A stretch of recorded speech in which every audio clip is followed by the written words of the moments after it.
void yung warranty niya. So yung mismong unit, yan po, double check ko ng design sir, baka may makikita yung damage. Sir, kung paano tanggalin or ilagay yung SD card ng unit. So ito sir yung mismong battery ng unit. So pag tatanggalin mo yun sir, pinipindot lang ito magkabila. Pinch nyo lang, then aangat namin na sir. So umangat na sir, pwede nyo tanggalin. Then yung SD card slot natin sir, nasa loob po ng mismong unit yan sir. Yung minalagay na SD. So pag lalagay naman sir, ito lang lagi. Then push nyo lang sir para mag-lock. Okay lang. Then pag babalik naman sir yung battery natin, meron siyang guide dito. Yan, up. So bawal na sir ilagay na nakabaliktad. Hindi naman tayo sa kakasya, so ganun lang po talaga. Lagyan nyo. Push nyo lang naman siya sir pag ilalak.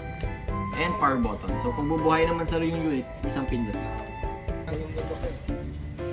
Kaya kung gusto sir nung parang yan, yung parang drone shot yung videos, no? Ito sir yung ginagamit. Kasi sobrang taas ng camera dito kung hindi siya nilagay.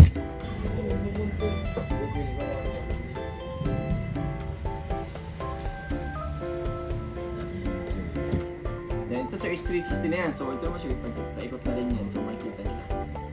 Go Gadgets number 1. Thank you po.